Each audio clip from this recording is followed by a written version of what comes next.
Hey guys, tonight we begin with something a little darker. A time of plagues, punishments, and pottage. We're diving into what life was really like during the Middle Ages. Forget the castles and chivalry Hollywood sold you. The truth? You probably wouldn't last a single day. So before you get comfortable, take a moment to like the video and subscribe, but only if you genuinely enjoy what I do here. And let me know in the comments where you're tuning in from and what time it is for you. It's always fascinating to see who's joining us from around the world. Now, dim the lights, maybe turn on a fan for that soft background hum, and let's ease into tonight's journey together. Congratulations, you've just woken up in the year 1325. The good news? You're alive. The bad news? So are the fleas. Your bed is a half-rotted straw mattress stuffed with bugs and hay that smells like a barn floor, because it was a barn floor 3 months ago. There's no memory foam, no pillows, and definitely no Egyptian cotton sheets. Just a wool blanket that hasn't been washed since last winter, and now weighs roughly as much as a small cow from the accumulated grime. You blink awake as the church bell clangs in the distance.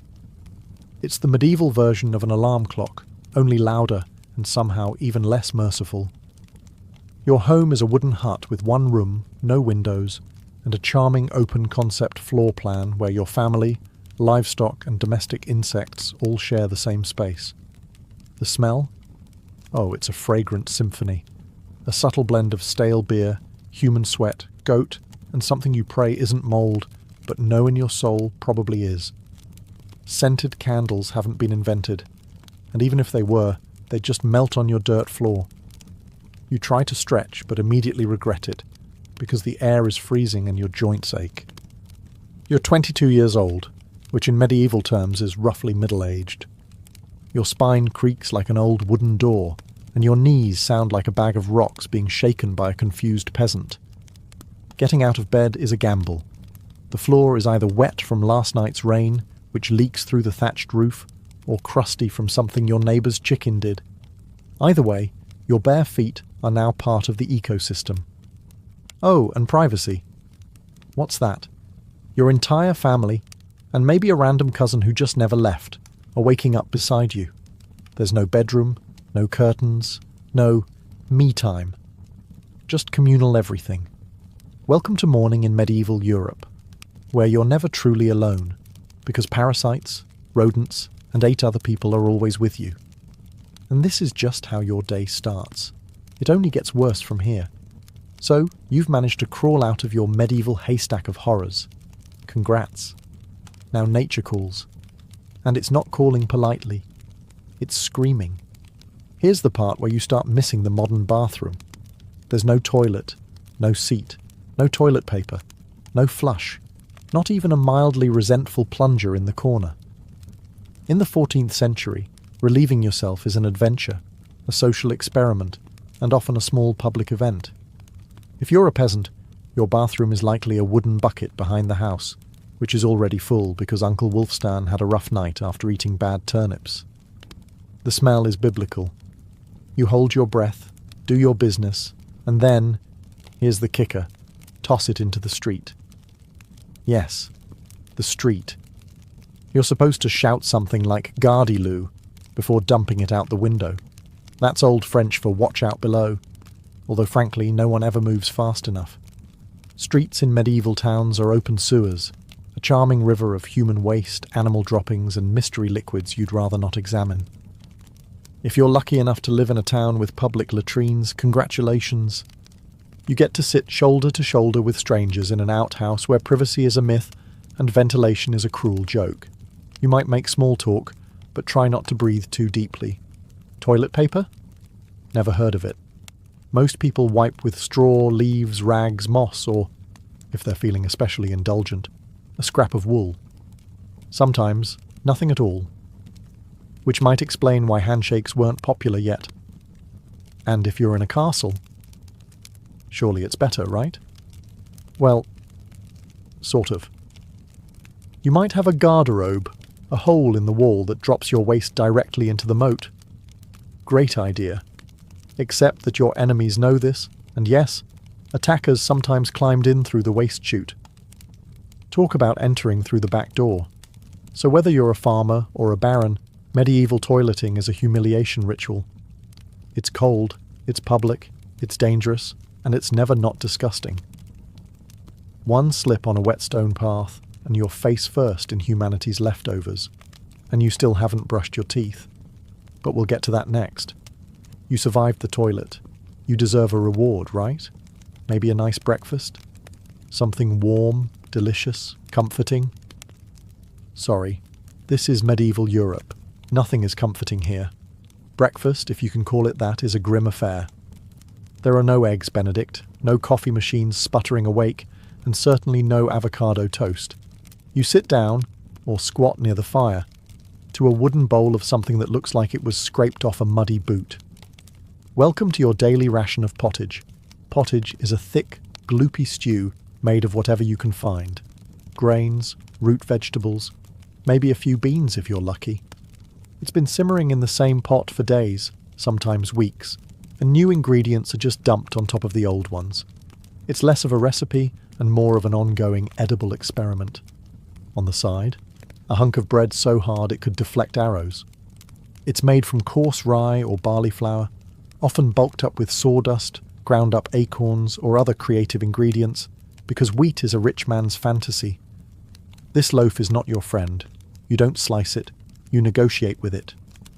What about drinks? You're not sipping orange juice or an oat milk latte.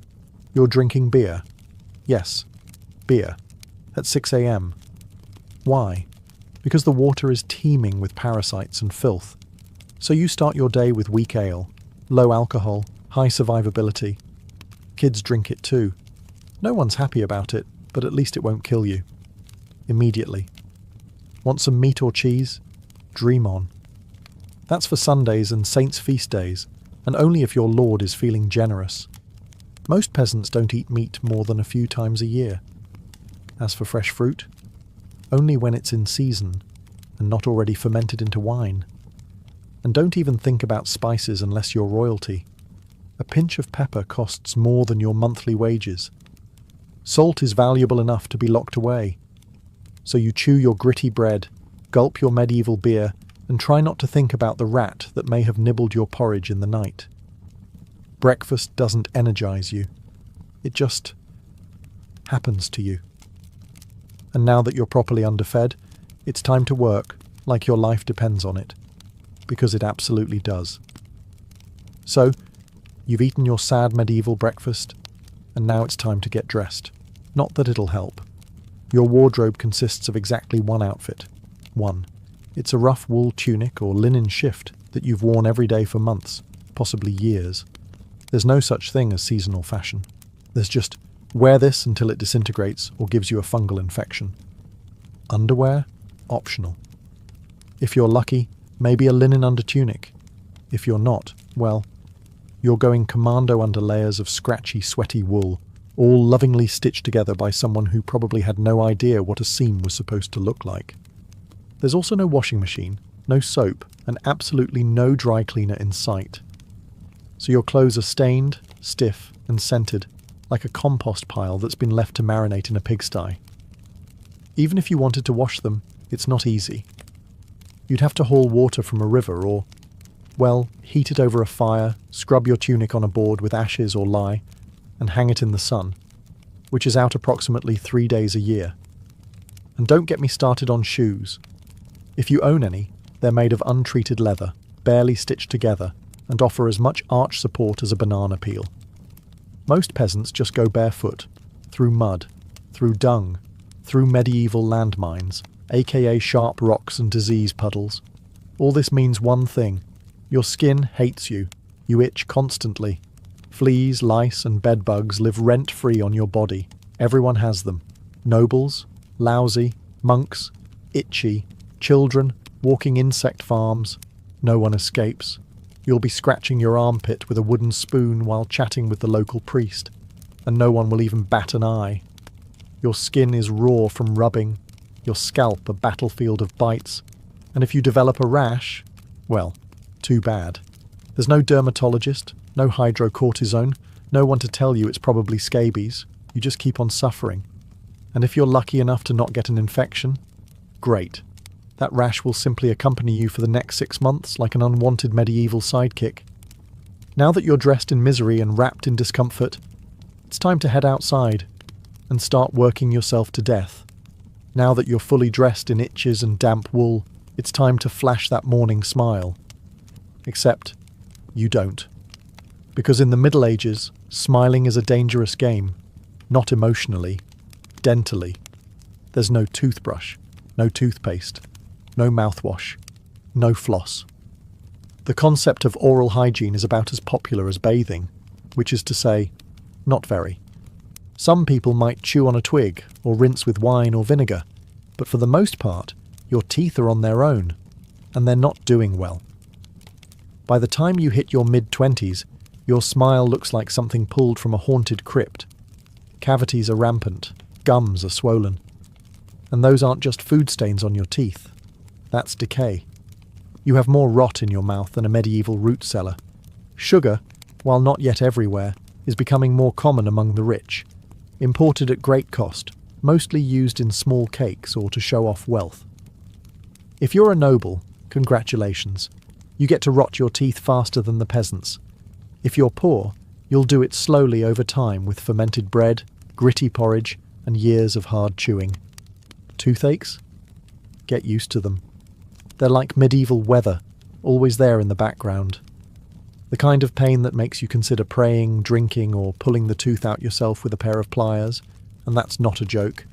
That was the actual treatment. Dentists didn't really exist, but barber surgeons did.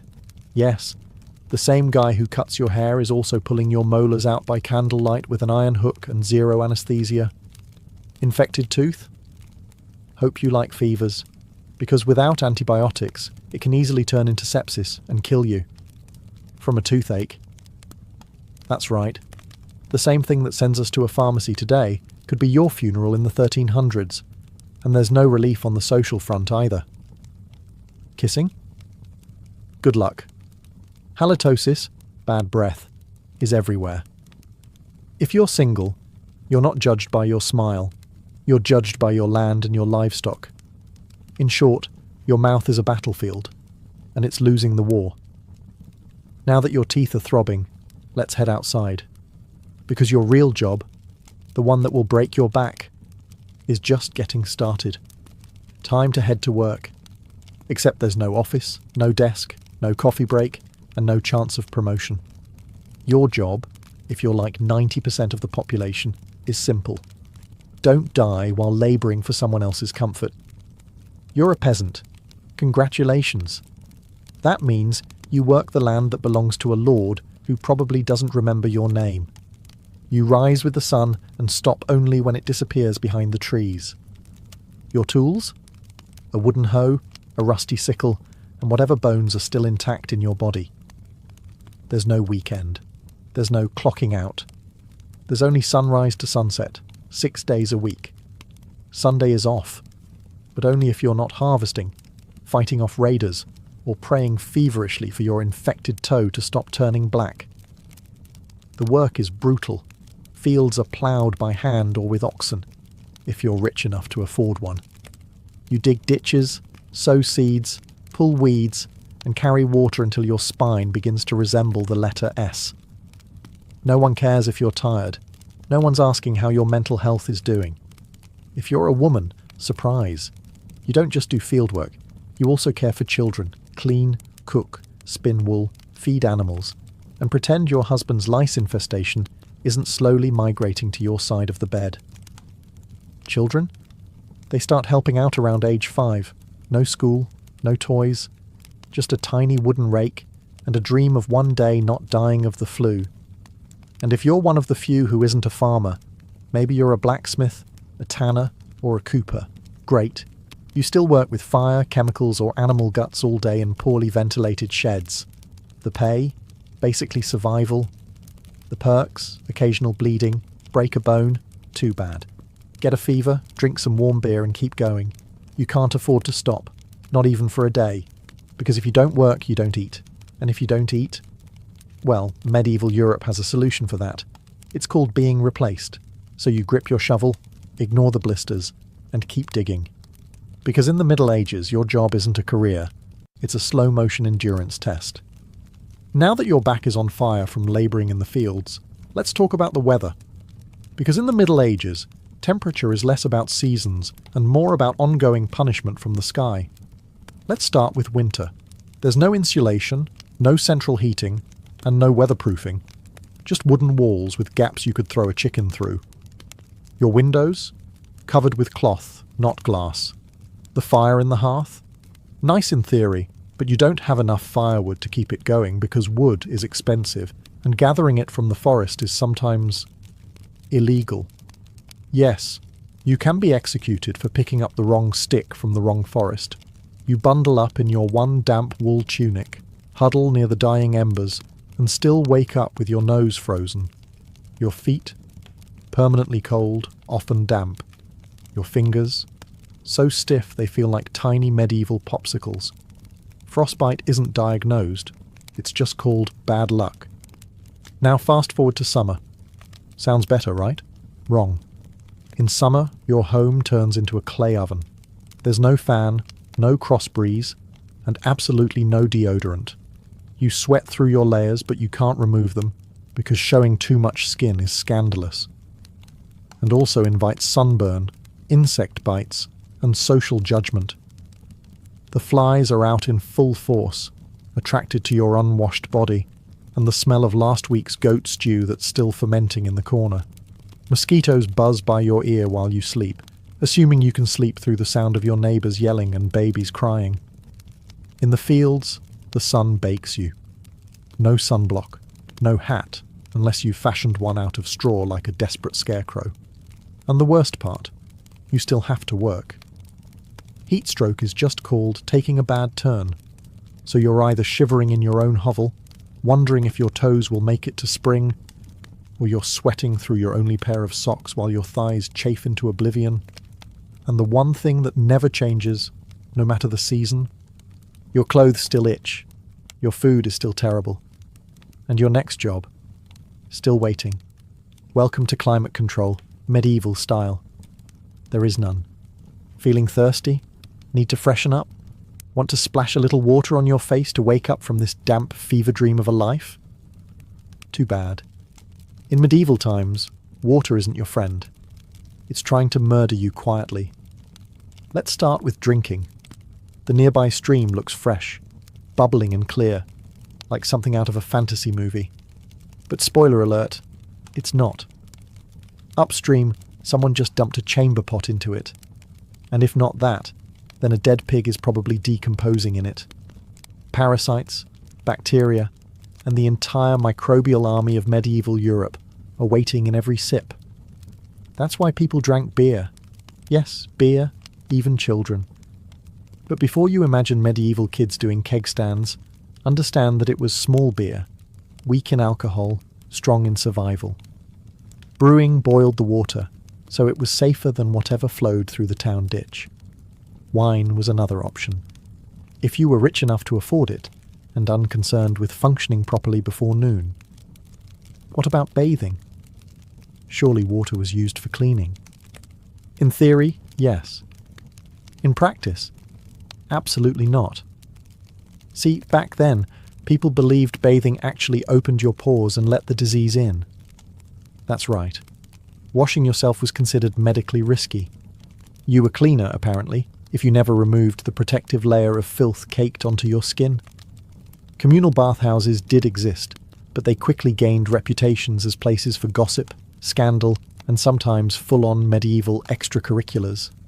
So naturally, the church got involved and shut many down. Even if you did want to bathe, it was a full production. You'd need to fetch water from the well, boil it over a fire, fill a wooden tub that leaked, and then pray no one else in the house used it before you. Or worse, after. And rainwater? Collected in open barrels where birds poop, insects breed and moss thrives. Sounds refreshing, doesn't it? So whether it's going in your mouth, on your body, or onto your crops, water in the Middle Ages is less of a life source and more of a gamble. One wrong gulp, and you're spending your final days sweating in a straw bed, clutching your stomach, and contemplating all your life choices. Next time you sip tap water, raise a glass for our ancestors. They didn't have the luxury of hydration without hazard, so you drank the water, or maybe you didn't. Maybe you just stubbed your toe on a rock shaped like disappointment. Either way, you're sick. You need help. You need a doctor. Too bad you live in the Middle Ages where medicine is really just polite torture with a theology degree. Let's start with the diagnosis. Everything wrong with you, whether it's a cough, rash, broken bone, or the creeping plague, is caused by your humours being out of balance. The 4 humours were blood, phlegm, yellow bile, and black bile. According to medieval science, your health depends on keeping them balanced, like some sort of internal soup. Got a fever? Too much blood. The answer? Bloodletting. That's right. Let's drain your life force into a bowl using a dull blade or a hungry leech. And yes, barbers were often the ones doing it.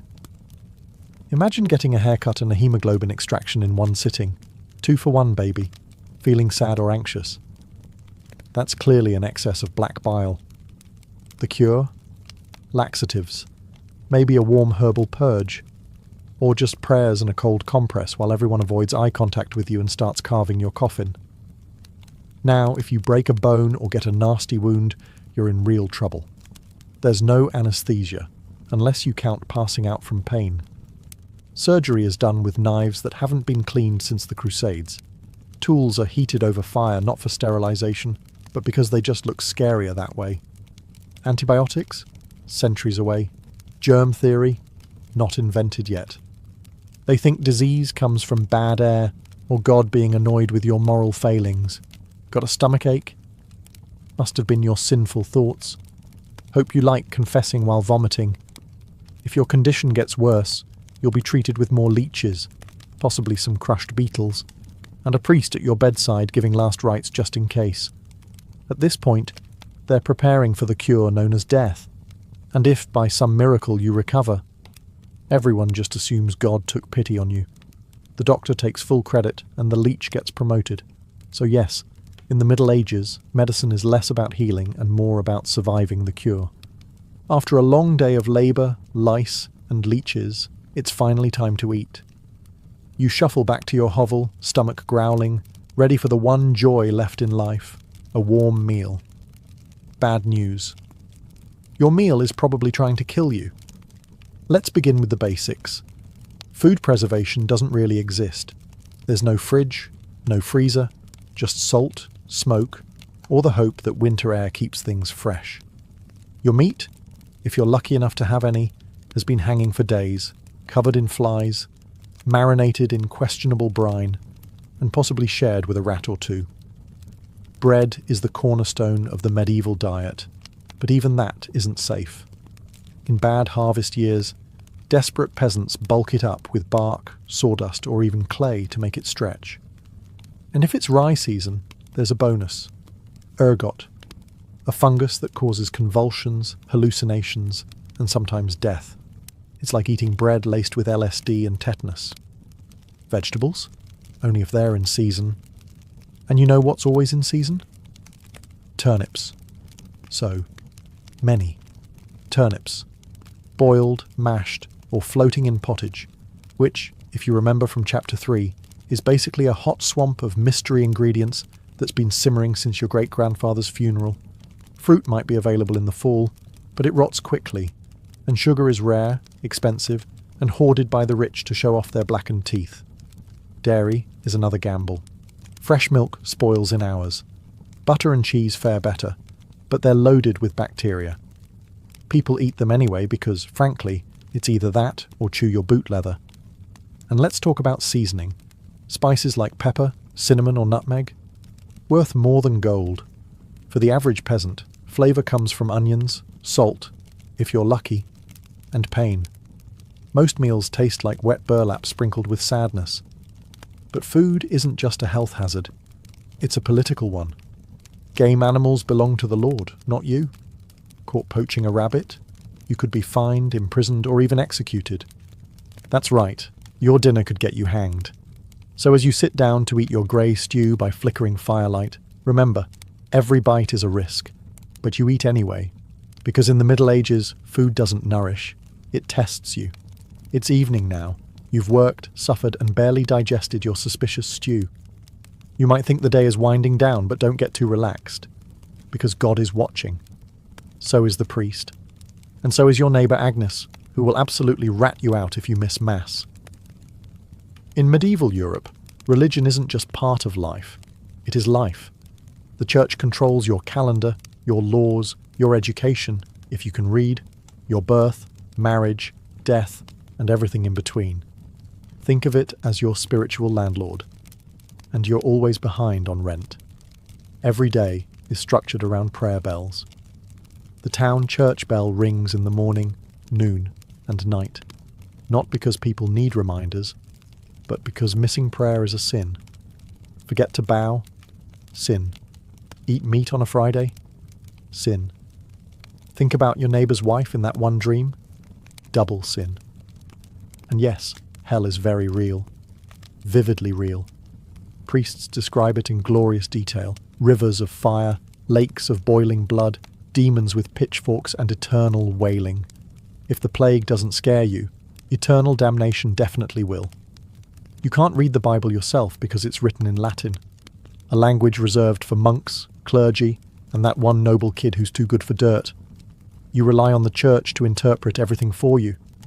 That means if the priest says your crop failure is because you didn't pray hard enough, well, time to kneel harder. Tithes, a tenth of everything you own, are mandatory. If you grow wheat, you give wheat. If you raise chickens, you give eggs. If you have nothing, congratulations. You're spiritually bankrupt and financially doomed.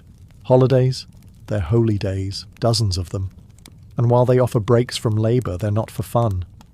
They're for attending Mass, fasting, confessing sins, and reminding yourself that joy is a dangerous indulgence. Questioning the church is dangerous. Heretics are burned. Witches are drowned.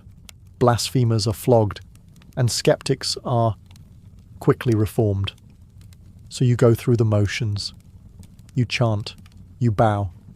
You pray that your soul, after enduring this dirt-covered life, might finally land in paradise, assuming the priest likes you.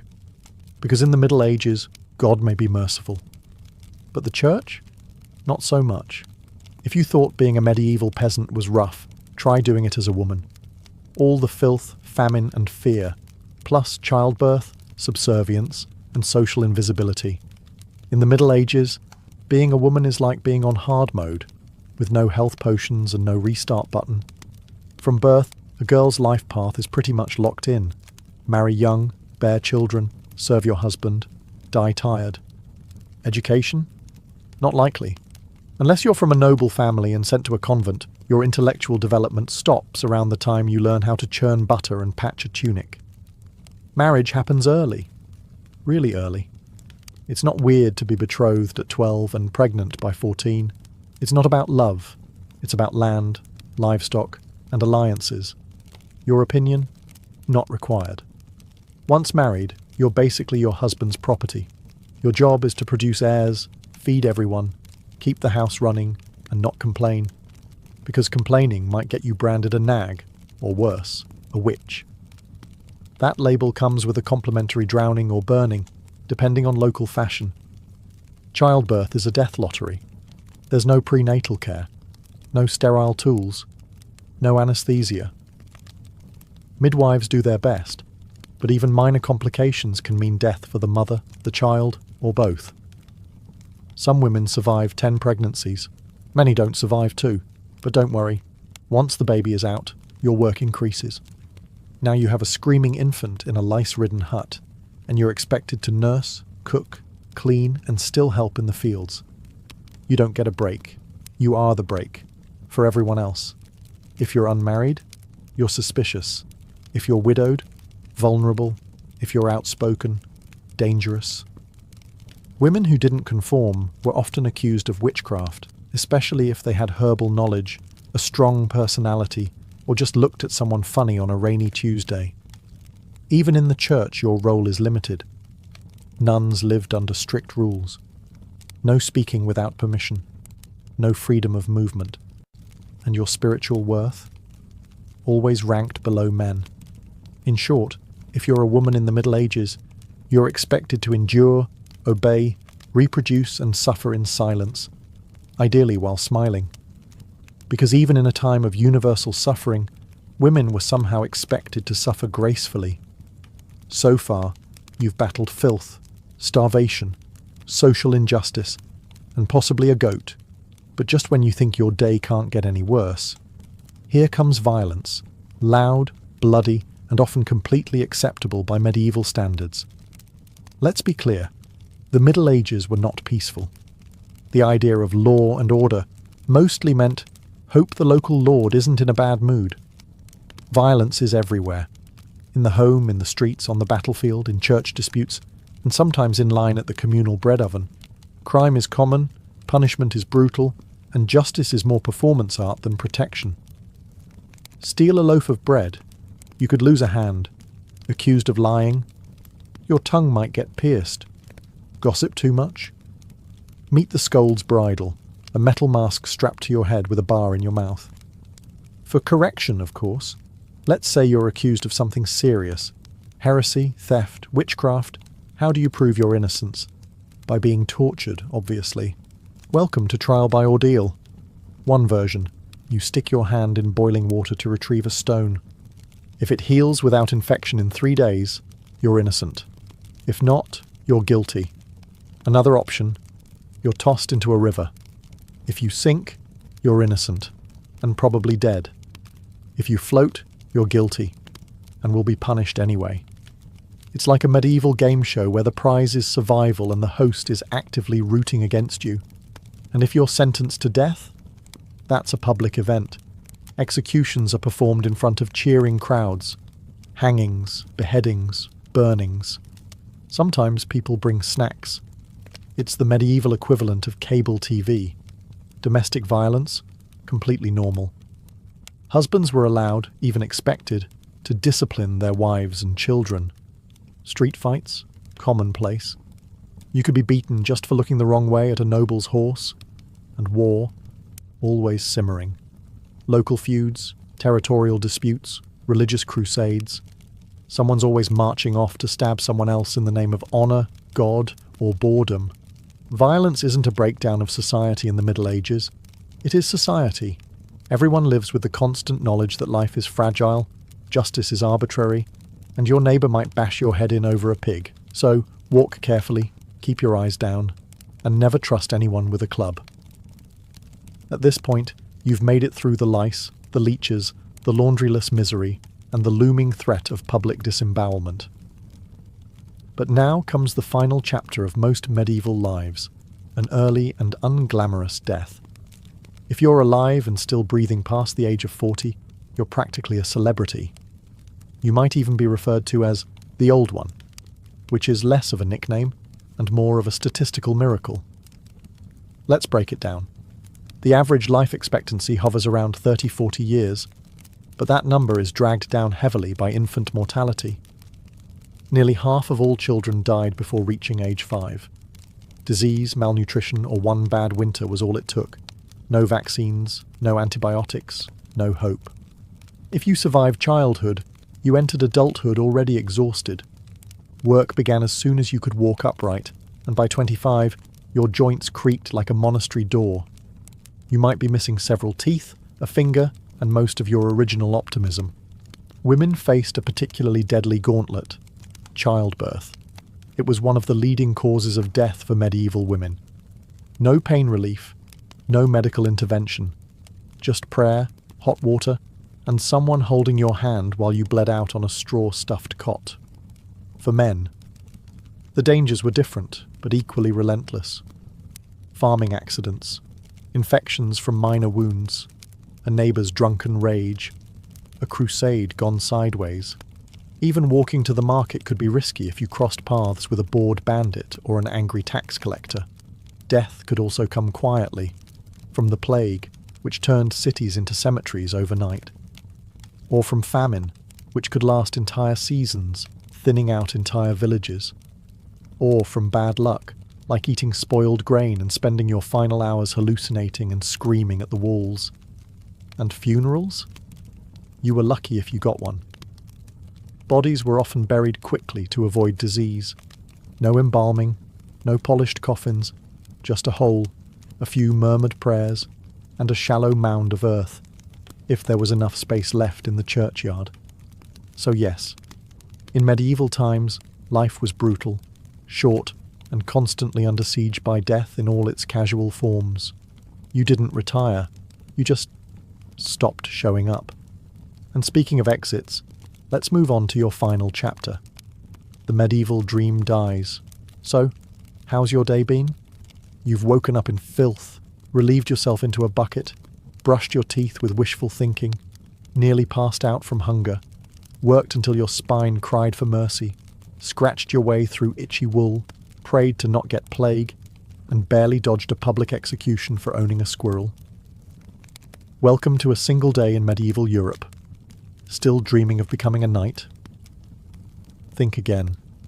That romanticized version of the Middle Ages, gallant swordsmen, noble ladies in towers, heroic battles and feasts in candle-lit great halls. It's a myth polished by fairy tales and fantasy books. In truth, the medieval world was gritty, cruel, and deeply unfair. Hierarchy was everything. If you were born poor, you stayed poor. If you were born rich, congratulations. You had a better chance of surviving, but you were still one bad soup away from dysentery and a hasty burial. Even the nobles weren't immune to misery. Castles were drafty stone refrigerators filled with fleas, smoke, and politically motivated marriages. Sure, you had a fur cloak and a goblet of wine, but also a 50% chance of dying in a skirmish or from an infected splinter. Not exactly luxury. The simpler times weren't simple. They were relentless. Everything took longer. Everything hurt more. Everything, from childbirth to chewing, came with consequences. Life was survival, not leisure. And if you did find a quiet moment to think, to dream, to imagine something better, there wasn't much you could do with it. No upward mobility, no modern medicine, no internet to Google, what's this weird rash? You lived, suffered, worked, and died within a 10-mile radius of where you were born. But here's the wildest part. Through all of this, people still laughed, sang songs, told stories, fell in love, and found meaning. Not because life was easy, but because humans are stubborn like that. Even in the darkest chapters, they made space for light. So tonight, when you slip into your clean bed with indoor plumbing, antibiotics, and central heating, maybe say a quiet thank you to the modern world, and to your ancestors who fought rats, famine, and feudalism, so you wouldn't have to. Long before she was Catherine the Great, Empress of all Russia, mistress of reform, and icon of ambition, she was simply Sophie. Born Sophie Friederike Augusta von Anhalt-Zerbst in 1729, she was the daughter of a relatively obscure German princely family. Her tiny duchy in Pomerania offered little in terms of power, but Sophie herself. She had something no title could provide: razor-sharp intelligence, relentless charm, and a quiet, burning hunger for greatness. Her upbringing was strict. Her mother, Johanna, was cold and calculating, not a warm, nurturing figure, but a social climber obsessed with status. Sophie's father, a Prussian officer, was more distant than disciplinary. From a young age, Sophie learned to walk the fine line between obedience and cunning. She read voraciously, spoke multiple languages, and learned how to observe a room before speaking in it, skills that would soon become survival tools in one of Europe's most brutal courts. When the Russian Empress Elizabeth Petrovna began searching for a wife for her heir, Grand Duke Peter, she looked beyond Russia's borders. Peter himself was of German descent, and Empress Elizabeth believed a foreign bride, pliable and grateful, would be easier to control. Sophie fit the bill perfectly. Noble blood, Lutheran faith, which she'd be forced to abandon, and a reputation for both grace and humility. At just 14 years old, Sophie was summoned to Russia. She arrived in the freezing capital of St. Petersburg in 1744, wearing thin German fabrics and a diplomatic smile. Her mother pushed her forward like a chess piece. Sophie, however, had her own game in mind. To become acceptable in Russian society, she converted to Orthodoxy, taking the name Ekaterina Alexeyevna, Catherine. The ceremony was public, symbolic, and life-altering. She wasn't just changing religions. She was burning the bridge behind her, stepping into a foreign empire with no way back. No one watching that quiet teenage girl in a fur-trimmed coat could have predicted what would come next. Betrayal, revolution, enlightenment, and empire. But from the moment Sophie stepped foot in the Russian court, she stopped being a pawn and began planning how to become a queen. Catherine's marriage to Grand Duke Peter was meant to secure her place in Russian royalty, but from the very beginning, it felt more like a cage than a crown. Peter, heir to the Russian throne, was not the dashing prince of fairy tales. Awkward, immature, and obsessed with toy soldiers, he was far more interested in playing war games in his chambers than governing an empire, or showing affection to his new wife. Some accounts even suggest he refused to consummate the marriage for years. He idolized Frederick the Great of Prussia and resented the Russian court that had adopted him. In contrast, Catherine embraced Russia with a fierce determination. She learned the language, studied its history, and memorized Orthodox rituals. She wanted to belong. Peter wanted to escape. This mismatch wasn't just emotional, it was political. The Russian court was a viper's nest of gossip, paranoia, and brutal power games. Empress Elizabeth still ruled with absolute authority, but her health was in decline. Everyone knew a transition was coming, and everyone had an agenda. Catherine was watched constantly. Her letters were read, her friendships monitored, and her every move scrutinized. She couldn't trust her husband, her mother, who was still whispering in her ear on behalf of foreign interests, or even her servants. In this world, alliances could turn into accusations overnight. But Catherine was no fool. She learned to play the court's games quietly, cultivating allies in the shadows.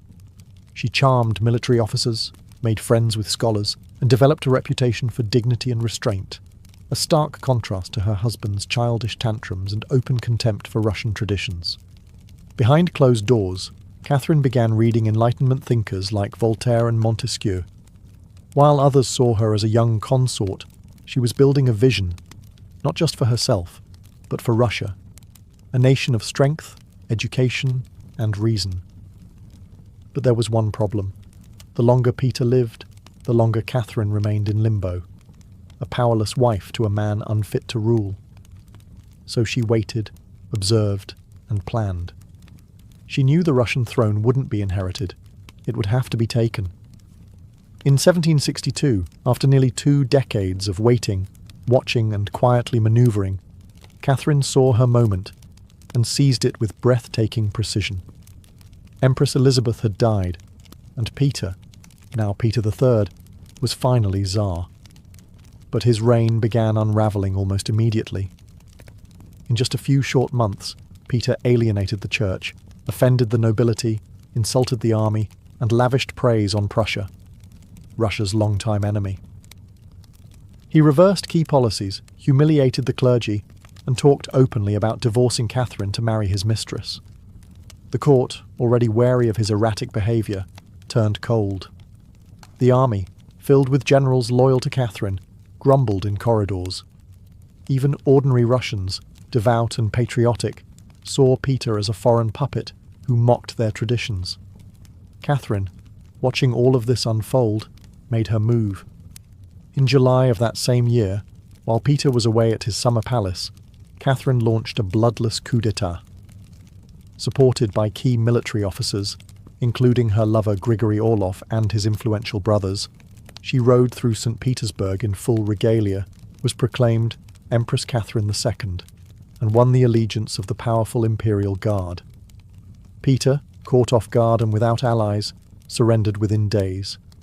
He was taken into custody, and shortly after, found dead under mysterious circumstances. Officially, it was reported as a hemorrhoidal colic. Unofficially, it was murder. Catherine was now empress, not by birth, not by marriage, but by will, wit, and audacity. It was unprecedented. A foreign-born woman with no legitimate claim had taken the Russian throne without a single battle. But her real challenge was just beginning. She had to transform that bold grab for power into a lasting legacy. Would Russia accept her? Would the nobility respect her? Could she hold the empire together without falling victim to the same fate as her husband? Catherine understood that power gained through intrigue could be lost just as easily. She needed to rule not as a schemer, but as a visionary. And so began her transformation, from a careful conspirator to a reforming empress, one who would redraw borders, embrace the Enlightenment, and redefine what it meant to be a woman in power. Once Catherine had the crown, she could have rested on her power, but she didn't. She had something bigger in mind than simply sitting on a throne. She wanted to transform Russia, and not just militarily or politically, but intellectually. While Peter had worshipped Frederick the Great and toy soldiers, Catherine idolized Voltaire, Diderot, and the bold thinkers of the Enlightenment. She believed in reason, progress, education, and the role of a monarch as a servant of the people, even if she herself ruled with absolute authority. Catherine didn't just read Enlightenment philosophy, she lived it. She corresponded directly with Voltaire for over 15 years, flattering him while defending her autocracy. She invited Diderot to her court and even purchased his entire library to support him financially. Behind closed doors, she pored over legal texts, debated reforms, and crafted policies to modernize the empire. Her early reign was filled with efforts to codify Russian law. She formed the Legislative Commission in 1767, an ambitious project intended to rewrite the entire legal code of Russia. Catherine's own nakaz, or instruction, was a political manifesto in disguise, one that spoke of equality before the law, the dangers of torture, and the responsibility of rulers to serve the common good. For an empress in 18th century Russia, it was radical. But Enlightenment ideals had to survive the realities of Russia, a vast, feudal, deeply conservative land, ruled by nobles who liked their serfs exactly where they were, beneath them. Catherine knew this. While she advocated reform, she moved carefully. She abolished some forms of torture, expanded access to secular education, and built schools and libraries. But she also reaffirmed the nobility's control over their serfs to keep them loyal. This was Catherine's balancing act, a philosopher queen in public, a practical empress in private.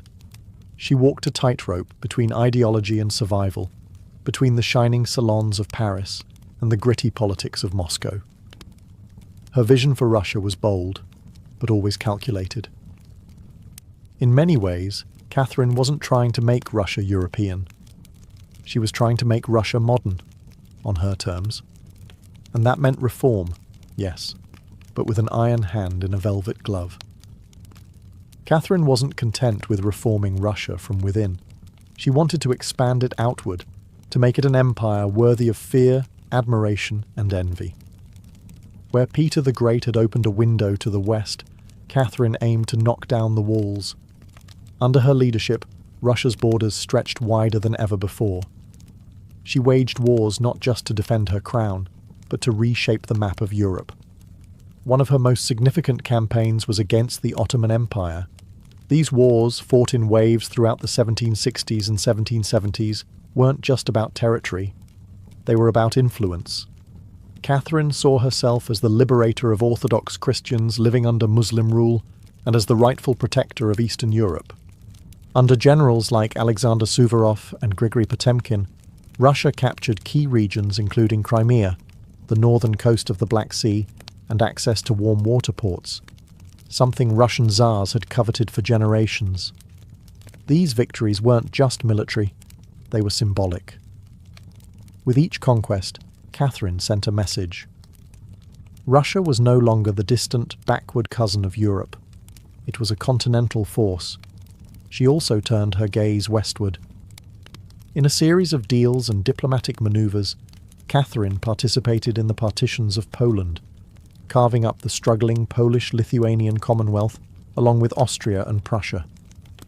By the end of the Third Partition in 1795, Poland was erased from the map, and Russia claimed vast new lands and millions of new subjects.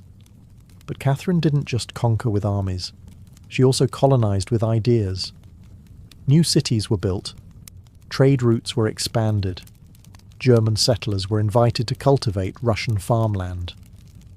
The empire became a mosaic, from the icy Baltic to the sun-drenched shores of the Black Sea. And through it all, Catherine remained the central force, reading reports, issuing orders, and personally overseeing the shape of her expanding empire. Critics would accuse her of being power-hungry, even imperialistic. But to Catherine, expansion wasn't ambition, it was destiny. A great ruler, she believed, was measured not just by ideas but by borders. She didn't just want to rule Russia. She wanted to remake it as a civilized empire, feared by its enemies, respected by its peers, and loyal to her alone. For all her brilliance and power, Catherine the Great was just as famous for what went on behind palace doors. And no, not all of it was whispered in libraries. Catherine's private life became one of the most talked about aspects of her reign. She had lovers, not just one or two, but a carefully curated parade of them, many decades younger, often handsome, and sometimes politically influential. She didn't hide them. In fact, she often rewarded them with titles, estates, and pensions, if they behaved well. If not, they were quietly dismissed, sometimes with a polite thank you and a promotion. Among the most important of these lovers was Grigory Potemkin, a man as brilliant as he was bold. Their relationship blurred the lines between romance, politics, and partnership. Some historians believe they may have even married in secret. Together, they shaped military campaigns, colonization projects, and the transformation of southern Russia. Potemkin wasn't just a lover, he was her co-ruler in many ways. Still, Europe couldn't look past the scandal. Gossip swirled. Satirical pamphlets painted her as lustful, insatiable, even unhinged. And after her death, the rumours only got worse, the most infamous being the completely false and grotesque tale involving a horse, spread by her enemies to smear her legacy. But why the obsession? Simple. Catherine was a woman who wielded power unapologetically, and in a world where female rulers were expected to be either saintly virgins or tragic figures, she refused to play the role. She lived, loved, and ruled on her own terms, and that made her dangerous. Ironically, while her critics painted her as immoral, Catherine herself was deeply philosophical about love and sexuality. She believed pleasure was a natural part of life, and that personal relationships didn't have to threaten public responsibility. She separated emotion from governance, a feat few male rulers managed. In reality, her liaisons were often strategic. She surrounded herself with men who were loyal, capable, and politically useful, and when they ceased to be, she let them go, usually with a smile and a generous retirement. Catherine's love life didn't weaken her rule. It was part of her strategy, a blend of passion and power that made her unforgettable, envied and feared. For all her charisma and control, Catherine's reign was not without peril, and in 1773, that peril came in the form of a bearded Cossack named Yemelyan Pugachev. He was no ordinary rebel. Pugachev claimed to be none other than Peter III, Catherine's dead husband. According to him, he had survived the coup and now returned to reclaim the throne from the German usurper. It was absurd. Peter was long gone. But to Russia's oppressed and exhausted lower classes, the claim didn't need to be true. It just needed to offer hope. Pugachev promised liberation, an end to serfdom, lower taxes, and land for the common people. His words lit a fire across the Volga River region, especially among Cossacks, peasants, and old believers. In a time when the gap between nobles and serfs had widened brutally, his promises sounded like salvation. The Pugachev rebellion became the largest peasant uprising in Russian history. Towns were taken, fortresses fell, Nobles were slaughtered. For a terrifying moment, it seemed as if the empire itself might fracture. Catherine was shaken. This wasn't a foreign war she could win with cavalry and treaties. This was a revolt from within. Her own people, rising against the system she ruled. But Catherine didn't panic. She acted. She dispatched professional military forces to crush the rebellion, ruthlessly. Pugachev's forces were defeated in 1774. He was captured, displayed in an iron cage, and eventually beheaded in Moscow, a public warning to all who dared follow. Afterward, Catherine doubled down on order and control. Her dreams of liberating the serfs quietly faded into silence. The rebellion had shown her the limits of enlightenment in a country still shackled by feudalism. She now leaned harder on the nobility, who offered loyalty in exchange for absolute control over their serfs. This was a turning point. The empress who once quoted Voltaire now prioritized stability over philosophy. Reform became cautious, surveillance increased.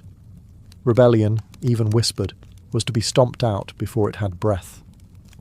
Pugachev may have lost his head, but he left behind a warning that haunted Catherine, that power built on inequality could only hold so long before the storm came crashing through. By the time Catherine the Great approached the final years of her life, she had ruled Russia for over 3 decades, longer than any female ruler in Russian history. From the moment she seized power, she had defied expectations, reshaped her empire, and redefined what a woman and a monarch could be. Under Catherine's reign, Russia became a true European powerhouse. Its territory expanded by over 200,000 square miles, swallowing Crimea, parts of Poland, and stretches of the Black Sea coast. These weren't just military wins, they were strategic pivots, securing warm water ports and reshaping trade. But her legacy wasn't only drawn on maps. Catherine left a cultural mark as well. She helped found the Hermitage Museum, amassed one of the greatest art collections in Europe, and corresponded with the greatest minds of the Enlightenment. Her court became a centre of sophistication, art, and intellectual ambition. In a country often viewed as backward by Western Europeans, Catherine put Russia firmly on the cultural map. She modernised education, founding schools for girls, and promoted the printing of books. She introduced smallpox inoculation to Russia, even publicly receiving the vaccine herself, an act of scientific bravery in her time. Yet, her reign was also one of contradictions. While she admired Enlightenment ideals, she never freed the serfs. In fact, she extended serfdom deeper into Russia's territories. Her reforms, while impressive, remained mostly top-down, designed to polish the empire without truly transforming its foundations. Still, Catherine's rule brought stability and ambition. She understood that power was not inherited. It was crafted, managed, and constantly defended. She ruled not by divine right, but by force of will, political brilliance, and relentless calculation. She was called many things: a usurper, a tyrant, a reformer, a seductress. But above all, she was effective. When she died in 1796, Russia was wealthier, larger, and more formidable than it had been in centuries. She left behind a throne secure, an empire expanded, and a legend that would endure for centuries. Catherine didn't just reign, she ruled, with intellect, strategy, and an unapologetic grip on history. And in doing so, she became more than an empress. She became a myth. For all her power, expansion, and enduring legacy, Catherine the Great was still, at her core, a woman navigating a man's world and reshaping it in her image. Behind the imperial portraits and state decrees was someone deeply aware of how precarious her position was. She was not born Russian. She came to the throne through a coup. She ruled an empire that didn't want a woman in charge, and yet she not only endured, she thrived. Catherine was never content to be ornamental. She read constantly, wrote endlessly, and never stopped learning. Her daily schedule was intense. Hours of reading reports, corresponding with foreign powers, editing state papers, and managing a court filled with rival factions. She wasn't content to simply sit on the throne. She worked the throne like a stateswoman born to it. She was also, in many ways, lonely. She surrounded herself with courtiers, lovers, and artists, yet wrote in her memoirs of how few people she could truly trust. Her son Paul, whom she distrusted and kept away from state matters, grew into a man she feared would undo all her progress. Her greatest emotional partnership, with Grigory Potemkin, faded into deep friendship, but his death in 1791 left a wound that never truly healed. Catherine crafted her image carefully. She understood the power of narrative, and wielded it better than most monarchs of her age. She posed as Mother of Russia, enlightened monarch, warrior empress, and lover of the arts. But beneath those roles was a woman who had endured rejection, betrayal, scandal, and rebellion, and kept going. When she died in 1796, she left behind an empire transformed, but also questions. Could she have done more to end serfdom? Were her Enlightenment ideals compromised by politics? Was she more reformer or ruler? History remembers her by the title she never gave herself, the Great. It wasn't because she was flawless, or kind, or just. It was because she took power and wielded it on her own terms, in a time and place where women weren't supposed to have any.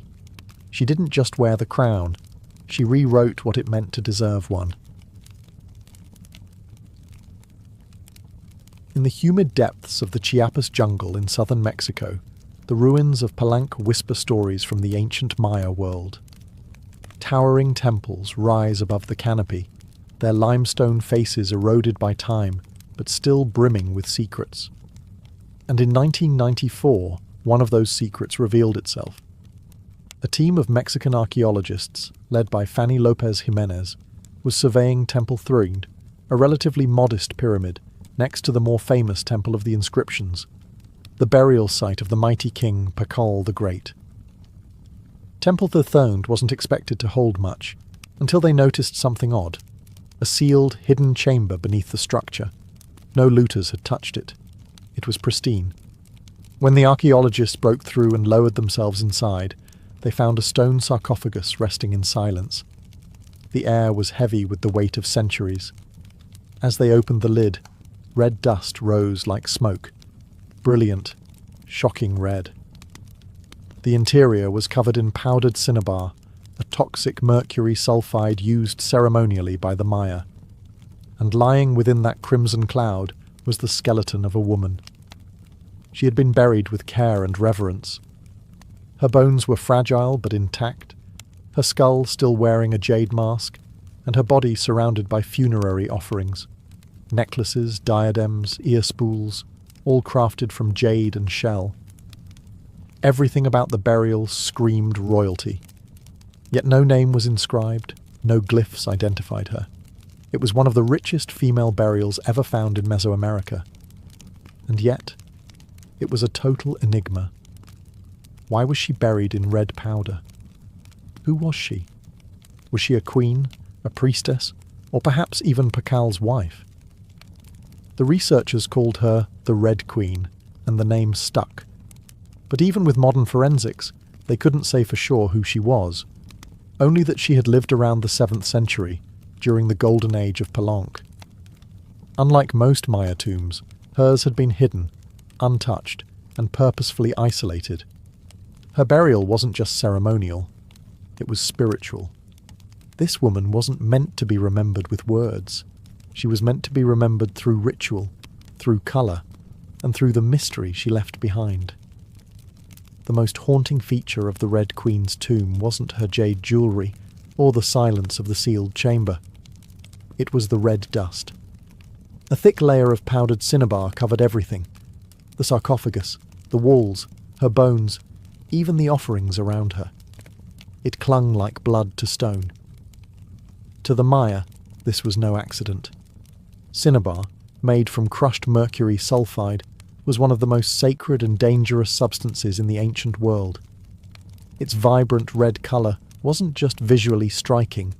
It symbolised blood, rebirth, and the life force that connected the human and divine realms. Red was sacred. It was the color of sunrise, of sacrifice, of life emerging from death. And it wasn't just symbolic, it was spiritual. Covering the dead in cinnabar was a ritual meant to transform the body, preserving it not for eternity, but for transition. In Maya belief, death wasn't the end. It was a passage, a crossing into another cosmic layer. And so the Red Queen, whoever she was being prepared not just for burial, but for deification. But there's another layer to this. Cinnabar is toxic. Repeated exposure can lead to mercury poisoning, tremors, hallucinations, even death. The Maya likely didn't understand the chemistry, but they felt its potency. It was volatile, powerful, dangerous. To bathe a corpse in it was to declare this person was no ordinary mortal. In Palenque, very few were buried with cinnabar.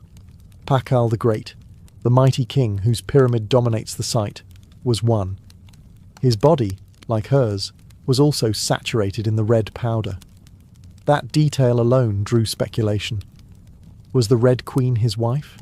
His mother? Or someone of equal divine status? Her skull had been placed on a layer of jaguar skin, another sacred symbol. Around her, bone needles, obsidian blades, and miniature jade figurines hinted at rituals performed either during her life or in her honor at death. Every part of her burial told a story without words, a story of power cloaked in secrecy, a woman prepared to cross into the underworld, not in silence, but in ceremony, drenched in the colour of sacrifice. Surrounding the Red Queen's crimson-drenched remains was a world of silence, broken only by the gleam of jade, shell, and obsidian. These were not mere ornaments. They were offerings, each one carefully chosen to accompany her on the journey to the Maya afterlife, the Xibalba. At her sides were jade necklaces, heavy and cold, their polished surfaces still radiant after 300 years underground. Jade was not just beautiful, it was sacred. The Maya considered it a symbol of eternal life. It represented the green of maize, the vitality of the jungle, and the breath of the gods. Only the elite were buried with jade. For the Red Queen, it covered her chest, wrists, and ears, a clear sign that in life she wielded influence, perhaps even divine favour. One of the most haunting objects was the jade funerary mask, placed delicately over her face. Unlike the golden death masks of Egypt, this one was subtle, constructed from dozens of tiny mosaic tiles, arranged to mimic the contours of her skull. The mask served a ritual function, to protect the soul, to preserve identity, and to present her as divine in the eyes of the gods. Scattered near her bones were bone needles, obsidian blades, and shell artifacts. These could have been tools of ritual or symbols of her status, as priestess, healer, or royal matriarch. One bone pin was engraved, faint but purposeful, a small echo of her voice lost to time. At her feet and along the edges of the tomb were ceramic vessels, still sealed, likely once filled with offerings, food, drink, or incense to sustain her spirit beyond death. The Maya believed the afterlife was a journey, dangerous, layered, filled with challenges. These items weren't luxuries, they were necessities. To modernize, the tomb feels intimate, not overloaded, but intentional. There was no gold, no chariots, no pomp, just items chosen with spiritual weight. It was a map for the soul. Through these treasures, we glimpse how the Maya understood death, not as finality, but as a transition of power. The Red Queen wasn't buried to be forgotten. She was being prepared to ascend. For all the grandeur of her tomb, the Red Queen left behind one haunting void. No name. No inscriptions adorned her sarcophagus. No glyphs on the walls identified her. She was clearly someone powerful. But who? From the moment her tomb was opened, scholars began trying to connect the dots. The most compelling theory? That the Red Queen was Tsakbu Ajau, the wife of Kinich Janab Pakal, known today as Pakal the Great, the most famous ruler of Palenque. Tsakbu Ajau was more than just Pakal's consort. She was born into nobility and married into Palank's royal dynasty at a young age. She bore at least 3 sons, all of whom held high status, and she played a key ceremonial role during her husband's reign. If anyone could be buried with such honour, it was her. Supporting this theory was the tomb's location, just a few feet away from Pakal's own grand burial in Temple of the Inscriptions. The proximity suggests a deliberate pairing, husband and wife, rulers even in death. And then there's the cinnabar. Only 2 burials in Palank were found with such intense cinnabar coverage, Pakal and the Red Queen. It's unlikely this was coincidence. But here's where the mystery deepens. DNA tests were conducted on both sets of remains in hopes of confirming the connection. But the results? Inconclusive. The woman's bones showed no direct maternal link to Pakal, but that didn't rule out a spousal relationship. After all, marriage does not require shared blood. Some have argued she could have been Sakkuk, Pakal's powerful mother, who ruled Palank before he came of age. Others suggest she may have been a high priestess, or a sister, or a royal ancestor whose name has simply been lost to history's erosion. Still, the evidence points most strongly to Tsakbu Ajau, a queen by title, a mother of kings, and a spiritual counterpart to Pakal. The lack of a name may not be an oversight. It may have been intentional. In Maya cosmology, the soul lived on not through monuments, but through ritual, symbol, and the whispers of the earth.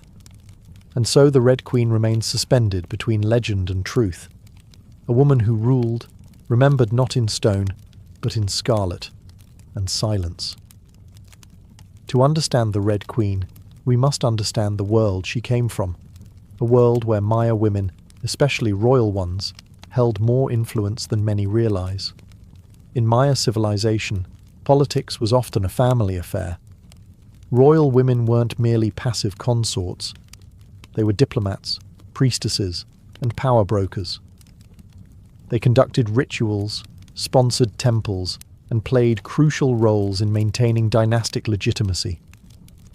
Their bloodlines were political capital, used to forge alliances and secure claims to the throne. Take Sakkuk, for example, the mother of Pakal the Great.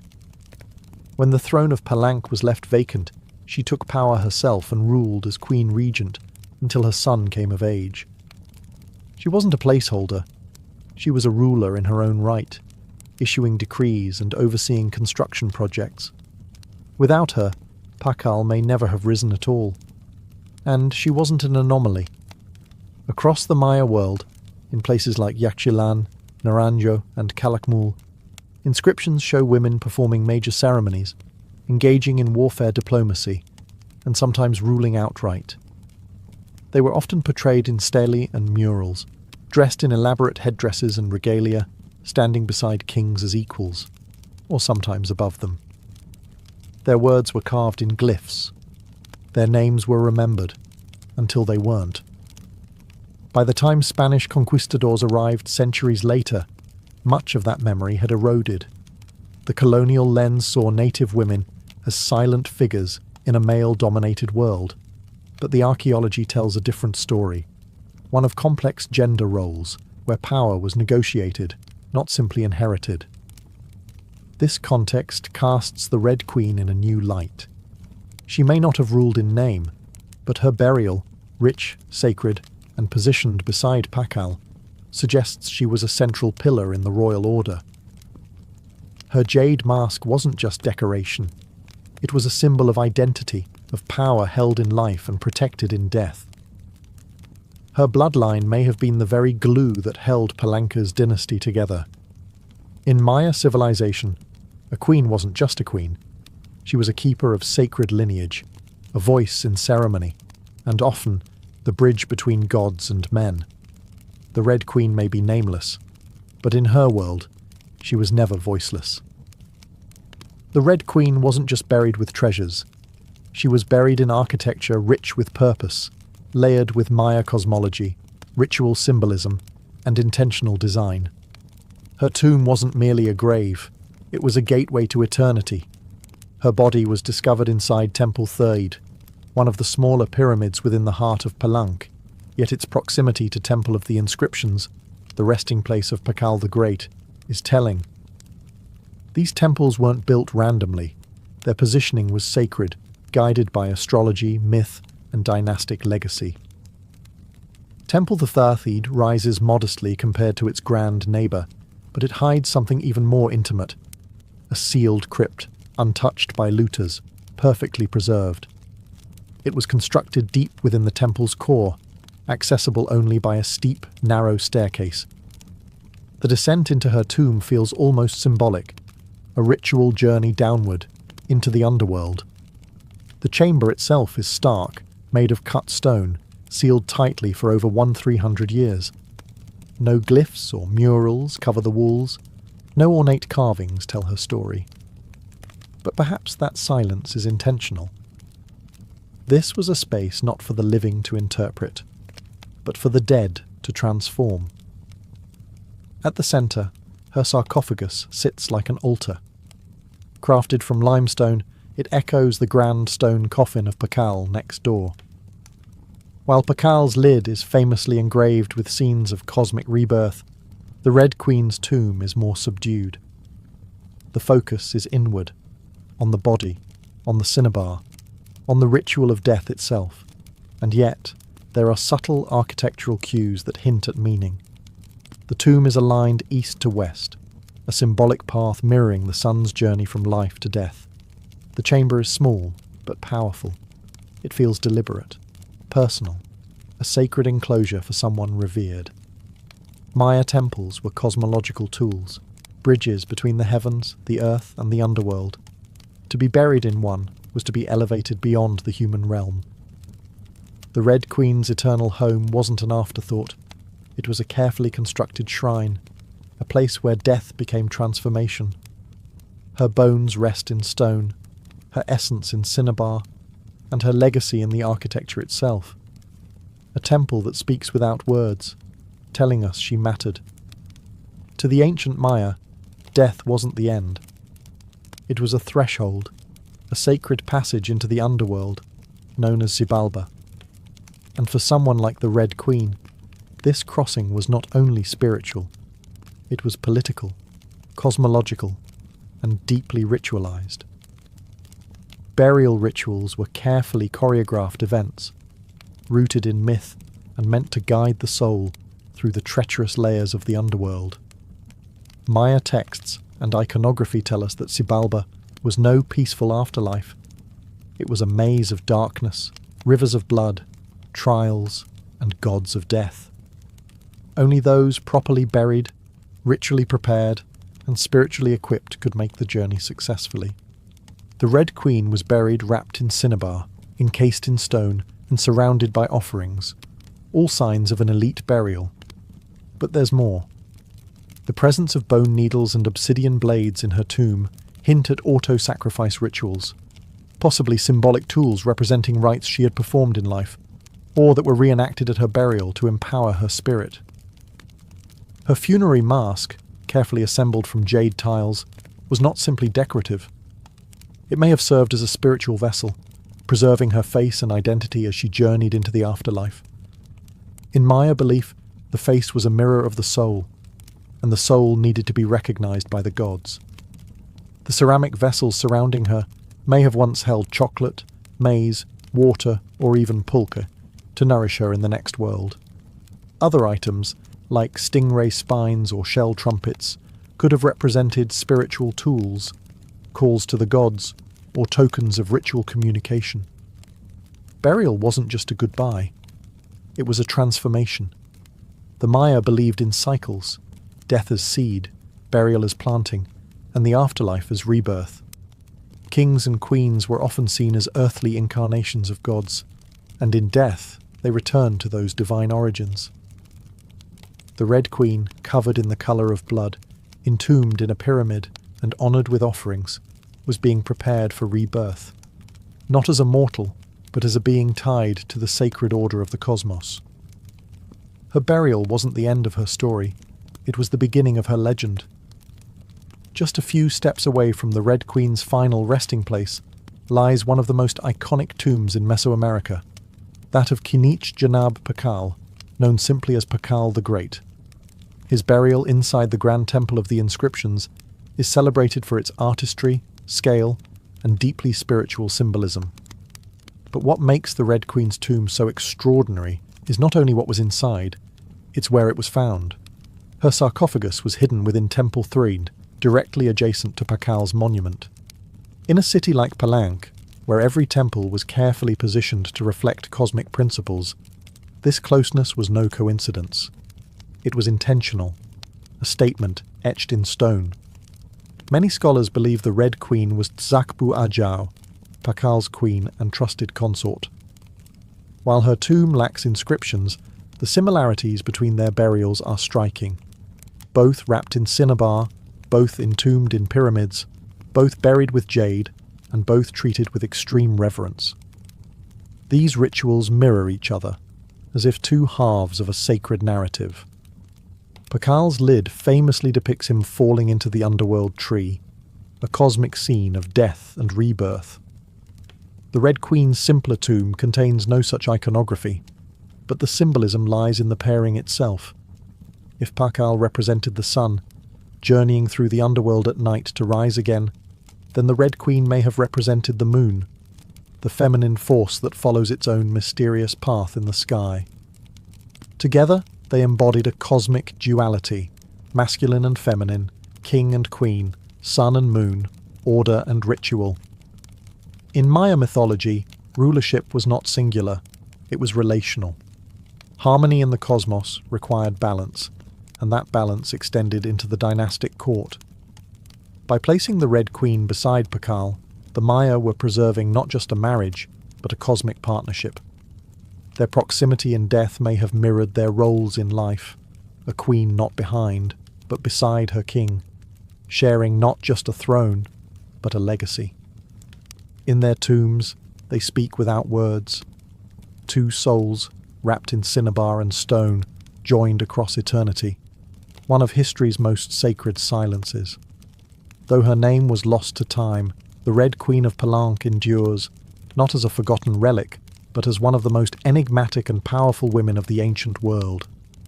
Her tomb, sealed for over 1,300 years, now whispers across centuries, inviting questions that echo louder with every discovery. She represents a mystery that still resists full understanding. We may never know exactly who she was. No glyph carved her name. No stela told her story. And yet, the care in her burial, the richness of her offerings, the symbolism of her crimson-drenched bones, all speak of a woman profoundly important. Not merely as a wife or consort, but as someone who held real influence, spiritual weight, and royal blood. Today, the Red Queen forces us to re-evaluate assumptions. She's a reminder that in the ancient Maya world, women were not silent. They led rituals, governed cities, and shaped dynasties. While kings like Pakal have long taken the spotlight, the Red Queen's re-emergence reminds us that power did not belong to men alone. It flowed through mothers, queens, priestesses, and visionaries. Her legacy is more than the treasures she left behind. It's the conversation she started, among archaeologists, historians, artists, and storytellers. Every jade bead, every layer of cinnabar, every architectural choice in Temple Threed tells us something deliberate. This woman mattered, and perhaps that's the most extraordinary part of her story. Not what we know, but what we still don't. The Red Queen teaches us that history isn't just a collection of facts, it's a living puzzle, a shared human longing to connect with the past. In that sense, her legacy is still unfolding. She lies wrapped in red, the colour of life and sacrifice, of blood and rebirth. Her face, once hidden behind a jade mask, now stares back at us through science, art, and wonder. She remains nameless, but not voiceless. Mysterious, but not forgotten. The Red Queen may have ruled a kingdom in life, but in death, she rules something greater, our imagination. Her tomb was sealed in stone. Her story was written in silence, and still, somehow, she speaks. Frida Kahlo was born on July 6, 1907, in the vibrant district of Coyoacán, then a village on the outskirts of Mexico City. Her childhood home, the Casa Azul, the Blue House, was filled with colour, contradiction, and quiet strength. It would later become a sanctuary, a battleground, and a museum to one of the most iconic artists of the 20th century. Frida was the third of 4 daughters born to Guillermo Kahlo, a German-Hungarian photographer, and Matilde Calderón, a devout Catholic of indigenous and Spanish descent. Her parents were opposites: Guillermo, reserved and intellectual; Matilde, religious and emotionally distant. Frida would inherit her father's introspection and artistic eye, but also her mother's fierce resilience. As a child, Frida was imaginative, outspoken, and bold. She read voraciously and asked questions most adults didn't want to answer. But at the age of 6, she contracted polio, which left her right leg thinner and weaker than the other. A physical difference she tried to mask with long skirts, but never allowed to limit her spirit. The illness left her bedridden for months and isolated from other children. During this time, she grew close to her father, who encouraged her to exercise, ride bicycles, and stay mentally sharp. Unlike most girls of her time, Frida didn't aspire to become a wife or a homemaker. Her goal? To become a doctor. She enrolled in the prestigious National Preparatory School in Mexico City at age 15, one of only a handful of girls accepted. There, she stood out not just for her intelligence, but for her rebellious wit, radical thinking, and unique sense of style. She joined a group of young intellectuals known as the Cachuchas, who debated philosophy, literature, and politics. Frida was drawn to revolution, to ideas that challenged tradition. But even in those early years, before the bus crash that would define her body, and before the fame that would define her legacy, Frida Kahlo was already painting herself into the world, with sharp edges, unapologetic ideas, and an identity too big to fit inside anyone else's expectations. She wasn't just growing up in Coyoacán, she was preparing to remake herself entirely. On September 17, 1925, Frida Kahlo's life was split in two: the girl she had been and the woman she was forced to become. That afternoon, she boarded a wooden bus with her boyfriend, Alejandro Gomez Arias, after school. They were laughing, teasing each other, and probably arguing. Frida never did anything halfway. But moments later, the bus collided with a streetcar, and in an instant, her future unraveled into pain, metal, and silence. The crash was horrific. The streetcar crushed the bus against a wall, splintering wood and flinging passengers. Frida was impaled by an iron handrail. It entered her left hip and exited through her pelvis. Her spinal column fractured in 3 places. Her right leg shattered. Her foot dislocated. Her collarbone and ribs broke. Her shoulder was dislocated. Her abdomen was pierced. She was just 18 years old. A man covered her with a borrowed overcoat. Someone else noticed her body was sparkling, not from blood, but from the gold powder she had been carrying in a pouch. It had exploded on impact, dusting her broken form in what looked like glittering ash. Frida was taken to the Red Cross hospital and underwent numerous surgeries over the following months. She spent weeks in a body cast, flat on her back, immobile, writhing with infection and uncertainty. The future she'd imagined, of becoming a doctor, slipped further away with every passing day. But in that stillness, something began to stir. Her father gave her brushes. Her mother rigged a special easel to hang above her bed. A mirror was placed on the canopy so she could see herself. And there, lying in plaster and agony, Frida began to paint, first out of boredom, then out of obsession.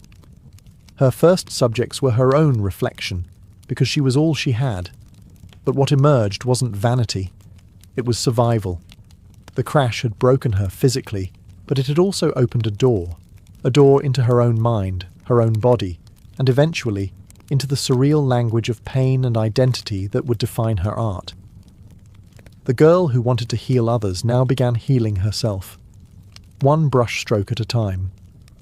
As Frida Kahlo lay encased in plaster and steel, a body fighting itself with every breath, she began to paint. What started as a form of therapy soon became a language, and that language was deeply personal, brutally honest, and often hard to look at, which was precisely the point. Frida didn't paint pretty flowers or polite landscapes. She painted pain. Her pain. Physical, emotional, and existential. Her first subjects were self-portraits, not because she was vain, but because, as she famously said, "I paint myself because I am so often alone, and because I am the subject I know best." Her early works were small in scale, painted on tin or wood panels, inspired by Mexican retablos. Devotional paintings meant to tell stories of suffering and miracles. Frida turned this tradition inward. Her body became the canvas. Her emotions became the altar. She painted herself as split, as pierced, as bleeding. In one painting she is impaled by nails, like a modern-day martyr. In another, she floats in a barren landscape, tethered to a broken column, a metaphor for her shattered spine. She painted herself weeping, fractured, decapitated, and bare, but never passive, always watching. Her pain was not sanitized. She painted the ugliness of trauma with beauty, defiance, and even humor. Each piece was a reclamation of her body, her experience, and her identity as a woman in a world that often tried to define her. But Frida wasn't just telling her story. She was inventing a new kind of visual narrative, one that blended Mexican folk art, surrealism, medical illustration, and symbolism. Her paintings became dreamlike autopsies of her soul, framed in color, culture, and myth. By the time she recovered enough to walk again, albeit painfully, Frida was no longer the girl who had wanted to be a doctor. She was an artist, and her art was unlike anything anyone had seen. She had taken the worst thing that had ever happened to her and turned it into a source of creation. Frida Kahlo didn't just paint her pain. She made the world look at it, and in doing so, she turned suffering into a sacred act of self-expression. In 1928, still recovering, still painting, and just 21 years old, Frida Kahlo met the man who would become the most profound and turbulent relationship of her life, Diego Rivera. He was 20 years her senior, already Mexico's most famous painter. Massive in both stature and presence, Rivera was a giant of Mexican muralism, known for his sweeping, politically charged frescoes that told the story of the Mexican people. Frida had seen his work before. She admired it. But now she wanted his opinion of her work. She brought her paintings to him at the Ministry of Education, interrupting his scaffolded work to ask bluntly, "Do I have talent?" Diego took one look and said yes, and not just out of kindness. He recognized in her something rare, an unfiltered voice, raw and unpretentious, full of rage, irony, pain, and beauty.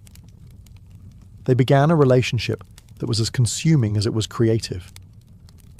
Frida once said, "I suffered 2 accidents in my life. One in which a streetcar knocked me down. The other was Diego."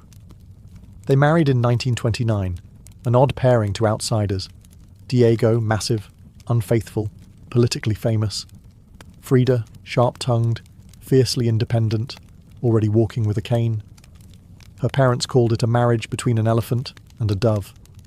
Their bond was passionate, but chaotic. Diego supported her art and encouraged her growth as a painter, but he was also endlessly unfaithful, even with Frida's own sister, Christina. Frida was devastated, and in return, she took lovers of her own, both men and women, including rumoured affairs with Leon Trotsky and painter Georgia O'Keeffe. They divorced in 1939, then remarried a year later with different terms. This time, Frida would keep her autonomy, her home, her money, her name. Their second marriage was less about traditional love and more about creative partnership and mutual understanding. Despite the betrayals and the heartbreak, Diego remained a constant force in Frida's life.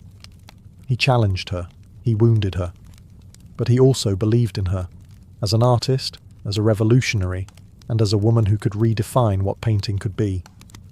Together, they were not peaceful, but they were legendary. In the 1930s, Frida Kahlo followed Diego Rivera on a journey north to San Francisco, Detroit, and New York as he completed high-profile mural commissions. These years abroad brought her face to face with American industrialism, wealth, and the contradictions of capitalism, and they left her with deep political discomfort. Frida was a proud Mexican nationalist, a committed communist, and an admirer of indigenous traditions. The opulence she witnessed in the United States, especially while the Great Depression ravaged much of the country, only deepened her sense of disillusionment. In letters home, she mocked the culture's materialism and obsession with appearances. She missed the grit, colour, and contradiction of Mexico. While Diego painted enormous murals on factory walls, Frida began to paint smaller, quieter revolutions, deeply personal works on tin and canvas. Her style solidified, sharp, surreal, emotional, and intimate. It was during this time that she produced some of her most iconic self-portraits. Frida didn't just paint herself for vanity. She painted herself to survive. Her identity became her landscape. With her body constantly in pain, from her accident, multiple surgeries, and a failed pregnancy in Detroit, she turned inward. Her portraits showed her bleeding, fragmented, exposed. Yet her face was always calm, always direct, unapologetic. One of her most powerful works, Henry Ford Hospital, shows her lying on a hospital bed, crying, surrounded by floating symbols of loss. A fetus, a snail, medical equipment, a cracked pelvis. It was raw, graphic, and deeply emotional, a canvas that bled with truth. Back in Mexico, Frida immersed herself in leftist politics. She and Diego welcomed Leon Trotsky into their home while he lived in exile. Frida wore Tijuana dresses, traditional indigenous garments, not just as fashion, but as a political and cultural statement. Her art was never disconnected from her beliefs. Her identity, her body, and her ideology all intertwined in her work. While Rivera was painting murals of revolution, Frida painted its human cost, the body in pieces, the mind on fire, and the self always staring back. In exile and in illness, she became not just a painter of pain, but a painter of resistance. When Frida Kahlo returned to Mexico in the late 1930s, she was no longer just Diego Rivera's wife. She had become something else entirely. A force, an artist whose work radiated with raw honesty, surreal symbolism, and cultural identity. Back in her homeland, she stepped fully into herself. Her Casa Azul in Coyoacán became a sanctuary of color and contradiction. Bright cobalt walls, yellow trim, Aztec statues in the garden, monkeys and parrots wandering freely. The house was a living extension of Frida's imagination. It was a blend of tradition and rebellion, elegance and earth. Here, she surrounded herself with pre-Columbian artifacts, ex-votos, folk art, and revolutionary books. She wore bold Tijuana dresses, wove flowers into her hair, and painted amid the scent of copal incense and the sounds of mariachi on the street outside. This period marked an explosion of creativity. Her paintings became more intricate, more symbolic, and more political. Works like The Two Fridas revealed a divided self, one in European dress with a bleeding heart, the other in indigenous clothing, strong and composed. It was Frida's visual autobiography, a portrait of love, loss, and heritage. In 1939, she exhibited her work in Paris, where artists like Picasso, Breton, and Kandinsky praised her fiercely original style. But even among the surrealists, Frida stood apart. When André Breton tried to label her as one of their own, she pushed back. "They thought I was a surrealist," she said. "But I wasn't. I never painted dreams. I painted my own reality." She painted Mexico, not the romantic postcard version, but the living, breathing country she adored. Her work pulsed with symbolism, skeletons, hummingbirds, hearts, thorns, corn, and blood. She honoured the indigenous roots of her homeland while unmasking the violence of its past and present. But even as her artistic voice grew stronger, her health continued to decline. Multiple surgeries, infections, and chronic pain became daily realities. Still, she painted through it, propped up in bed, torso bound in corsets, fingers clenched around the brush. Frida had returned to Mexico not to rest, but to reclaim her power, through paint, through politics, and through her fearless embrace of the self. As the 1940s wore on, Frida Kahlo's body continued to betray her. Her spine was deteriorating. Her right leg was constantly infected. She underwent more than 30 surgeries in her lifetime, often in grueling succession. At times, she was bedridden for months, encased in body casts or immobilized by traction devices that stretched her bones apart. But still, she painted. Each canvas during these years became both a release and an act of resistance. Her works grew darker, more defiant. She painted with a clarity sharpened by pain, refusing to hide behind metaphor. In The Broken Column, she presents herself split down the middle, her body pierced with nails, a cracked ionic column replacing her spine. Yet her face is stoic, her gaze unflinching.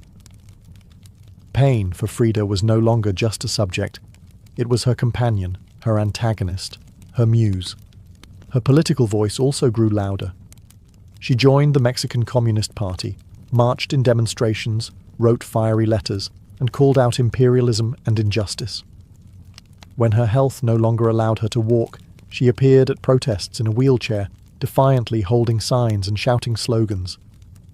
In 1953, Frida was given her first solo exhibition in Mexico, a long overdue celebration of her art.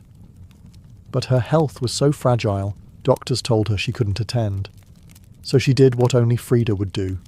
She arrived by ambulance, carried in on a stretcher, and placed in the centre of the gallery on her hospital bed.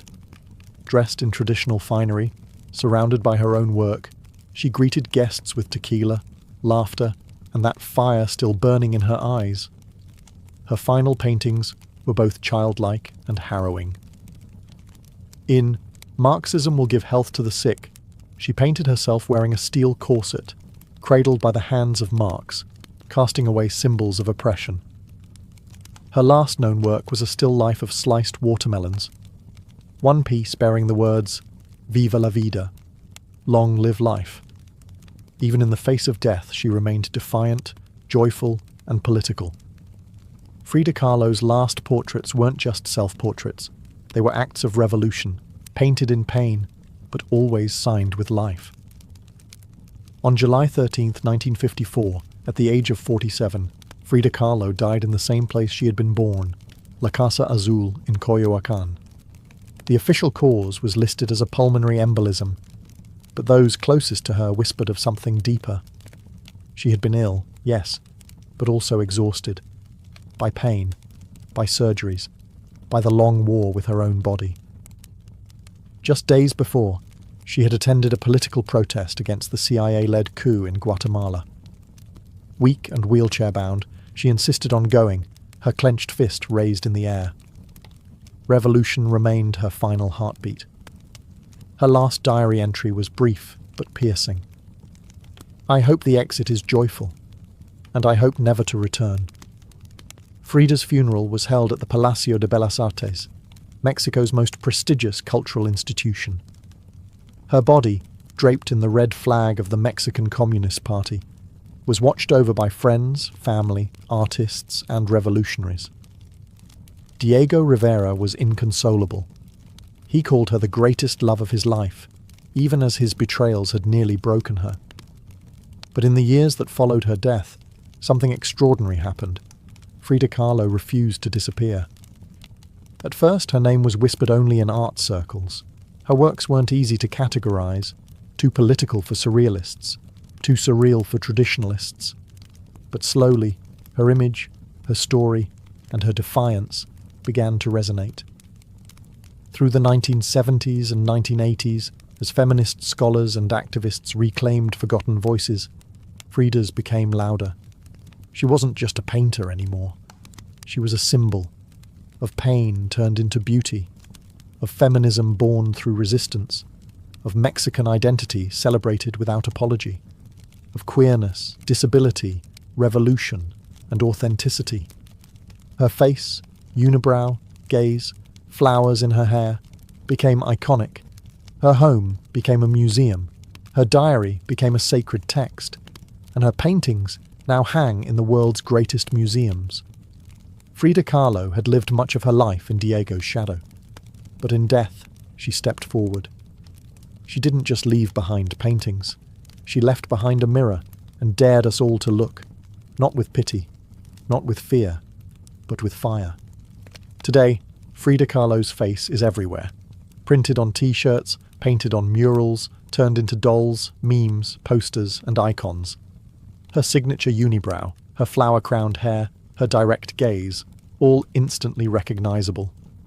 But what makes her legacy powerful isn't just that people know her face, it's that they recognize the truth behind it. Frida didn't try to be flawless. She didn't fit into boxes. She wasn't conventional, and she didn't care to be. In a world that demands perfection, she gave us realness. Raw, messy, vibrant, angry, joyful, contradictory realness. She celebrated what made her different: her disability, her queerness, her politics, her culture, and turned it into art that transcended borders and decades. She's become more than an artist. She's a global symbol of defiance, feminism, cultural pride, and creative resistance. For queer communities, she's a fearless bisexual icon who lived openly and unapologetically in a time that demanded silence. For women, she's a reminder that power doesn't require permission. For disabled artists, she's proof that pain can fuel the brush, not stop it. And for Mexico, she's a daughter reclaimed, fierce, folkloric, and forever part of the national soul.